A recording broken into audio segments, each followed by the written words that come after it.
Good day, dear listener, and welcome aboard the Ozma. We have an exciting show planned for you, but before we get too far, a word to the wise. Though Project Ozma is considered to be a comedy, the humor involved is known to contain swearing, allusions to sexual themes, as well as themes of minor violence. A more in-depth description of this content as well as the transcript can be found in the description. Thank you, and we hope you enjoy today's episode.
There's something to be said for hearing that your best friend has been a supervillain in training for the past 5 years, and then immediately after stopping by to chat with the most powerful being in the...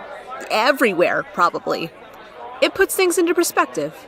In fact, by the next morning, I'd completely forgotten about everything else. Unfortunately for me, everyone else seemed to still be hung up on yesterday's news. The moment Quinn and I stepped into the dining hall, well... we were greeted with the most awkward silence I've ever been forced to endure. But for the first time since that fiasco of a presentation, they weren't all looking at us with barely concealed contempt and or pity.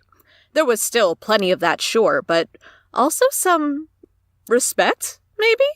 Likely disregard, or at least a little more caution, especially when it came to Quinn.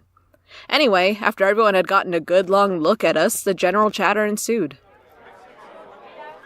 And Quinn and I, we made a beeline for the only 4 people aboard the Ozma who we were pretty sure weren't out to get us. Percy, Quinn, I was beginning to think you two weren't going to show up. And as I was just telling Kamui, these next few days are supposed to be absolute torture. You see, this is when the council that is, decide which planets get to remain independent and which become colonies. And the process is really very exciting. You see, I've read all about it, and believe me, you won't believe how they go about... You're rambling again. Thank you, Taunik, but you see, it's all so interesting. Isn't that right, Kamui? What? Oh, yeah, absolutely riveting. Himio, why don't you tell Knihak here just how fascinating you found all the things he told us about the... things. No, I couldn't possibly steal the spotlight away from my noble ruler. You go ahead. Exactly what part of the... information did you enjoy? Knihak, maybe you should ask Queen Persephone how she feels about the upcoming verdict. Yes, how do you feel? I know Kamui is very confident, but I must admit I'm a little nervous. How do you think it'll go? I'd understand if you were a bit on edge, especially after... So, Persephone, how do you feel about the upcoming verdict? Well, Welcome to another morning aboard the Ozma. I would like to inform all our young rulers that their presence is required in the library in order to present their final defense of their planet in front of the council. Quinn, what the hell is this? I don't know. I must have missed something, or... Is this some kind of joke? There's nothing in any of the books about anything like this. And they haven't given us any time to prepare. They can't do this. Don't worry, Knihak. I'm sure it'll all be... Oh, I wouldn't count on it. Oh, you see, all that other stuff, just a warm-up. This is the real deal. Nobody asked you, Mieli. And besides, where did you even come from? Oh, I just wanted to see you one last time before your silly little planet becomes a colony. Pay my final respects. And let me humiliate you one last time? You shouldn't have. Like you're one to talk. You mean this is standard procedure? But we don't know what the council wants. How can we defend our planet like this without warning? I need research, rough drafts, editing, and... Deep breaths. We've got this. Now... This is outrageous! They can't just expect us to accept— Actually, they expect you to do just that if you want to keep that ball of dust you call a home under your control. Oh, fuck off, Mieli. Come on, guys, let's just get this over with. Why wasn't I freaking out, you ask? Well, first of all, there was no way in hell I'd give Mieli that satisfaction. And besides, I'd been bullshitting my way through the entire process already. Once more wouldn't hurt. Honestly, I'd say that my chances now were higher than they'd ever been. This was something the council wasn't expecting us to prepare for, and so we hadn't. Which, of course, meant that there was no way anyone could have sabotaged it. Queen Persephone of Earth, the council is waiting for your defense. Ready? Yeah. And besides, if I mess it up, I'm sure you'll figure out some way to fix it. Nah, I won't need to. You've got this. All you need to do is win them over with your charm, and that is what you're best at. You and your buddy Viza. Now, get in there and make me proud. I'll be right out here waiting for you to blow them away. You're right. I can do this. Piece of cake. Spoiler alert, it wasn't. Once I stood there facing them, all my bravado flew out the window. Viza somehow managed to be even more regally intimidating today, and the rest of the council weren't much better. That thing people say when they feel the weight of everyone's eyes on them, that they wish they could sink through the floor, I'd never understood that expression before. Now, though, the ground could start swallowing me anytime.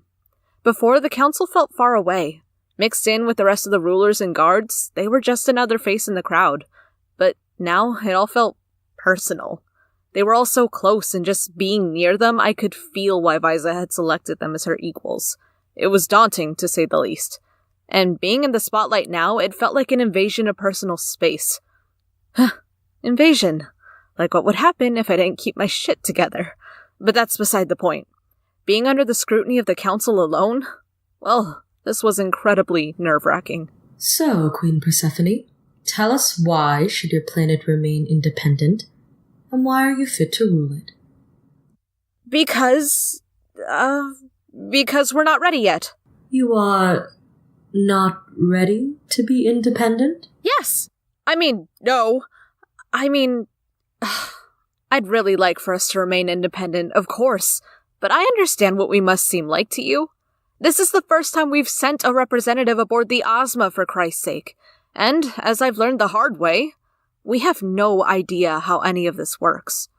Earth is a new kid on the court, right? And there's no chance we can hold our own against, well, anyone else, really. Honestly, if I were you, I'd think we were unfit to be independent. And it was at that point that I realized that I had no idea where I was going with this. I had been trying to build up to one of those compelling speeches they make in movies where they tell the hostile alien army just why the Earth deserves to be left alone despite all of the bad stuff they just lined up. And I'd done the first part. I'd gotten the council's attention. I'd made the start of a compelling case for why we should be invaded. Now all I had to do was say, "But that's where you're wrong," and deliver the crushing finale that would sway them all. And for probably in the first time in my life, I had absolutely no idea what to say. Because it hit me that I didn't know if Earth was ready to be independent. Just look at our history. If there's one thing humanity has been consistently good at, it's fucking up. Wars, colonialism, global warming, human monsters, and the millions of people who follow them blindly. The goddamn fucking academy. How the hell was I supposed to convince the council that we deserved control of our planet when I wasn't even sure I believed it myself? Queen Persephone, do you have anything else to say? Yes, I do. Because, you see, consider humanity's potential. From the day they arrive on the planet and blinking step into the sun, there is more to see that can ever be seen. More to do than... Yes, it was Doctor Who. The Christmas Invasion, actually, aka the episode that Quinn forced me to watch with her about 1,000,000 times during one of her phases. And luckily, it turns out I picked up the words the Doctor uses to defend humanity against an invading alien army during one of those rewatches. Even luckier, when they resurfaced from my subconscious, they brought a cascade of memories with them. Quinn, age 8, standing up to her parents for the first time because they'd insulted me. Quinn, age 13, shyly presenting our homeroom teacher with hand-baked and awkwardly iced cookies on the last day of school despite the faces our classmates made. Quinn, age 15, speaking up in class for the first time to defend a person she didn't even know. Quinn, age 16, whispering her plans of what she wanted to do next, how she wanted to help people. Quinn, age 18, graduating at the top of the class and never once bragging about it.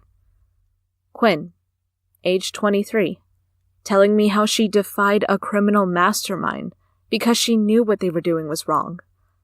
Quinn, my best friend, believing in me despite how much I'd already fucked up. And then I remembered what I had told Viza last night, that I shouldn't give up on everyone, that sometimes people can surprise you. Knowing that, and knowing that there was at least one person on Earth who deserved my faith in her, I continued with my crushing finale.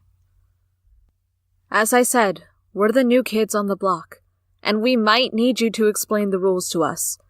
But do you know what we'll do then? We'll learn, just like I have here aboard the Ozma. Because humanity has done shitty things. Still is, in fact, just like I'm constantly finding new ways to mess up on this station. But do you know what else we're doing? All of us? Trying. There are so many people out there trying every day to improve themselves and the world around them. We know we've done bad things, but we never stop trying to be better, even if we fail time and time again. And we are getting better. Slowly. You might not be able to see it at first, but it's happening. We're helping each other.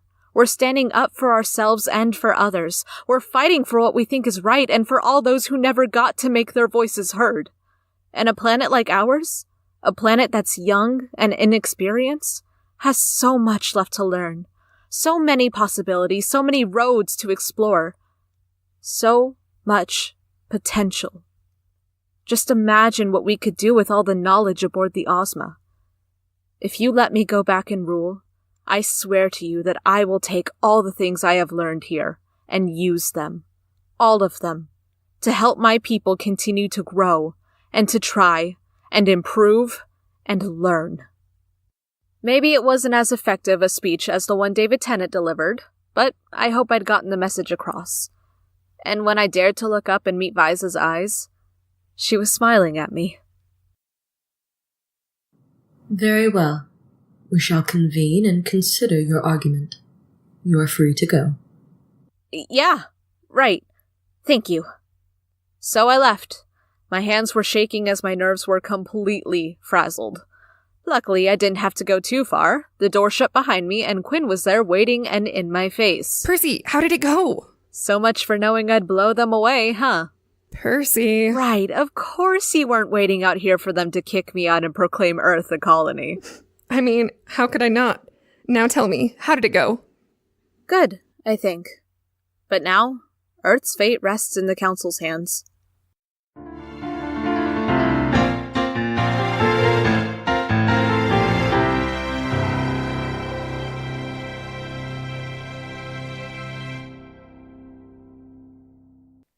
Project Ozma is a Goose Thunder Network-produced podcast. Today's episode, The Final Defense of Earth, was written by Ylva and Megan and edited by Sterling Rae, with sound editing by Burkhart and Sonny.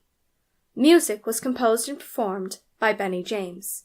The voices you heard in today's episode in order of appearance were Allison as Percy, Owen as Knihak, Greg Froese as Taunik, Ari as Kamui, Alan Winter as Hemio, Benny James as AI, Petra as Quinn, Emma Currans as Mieli, Zoe Kansas as Serving Bot, and J. Virginia as Viza.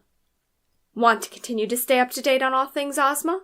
Follow us on Tumblr at Project-Ozma, on Instagram at Project Ozma Podcast, or on Twitter at Project Ozma.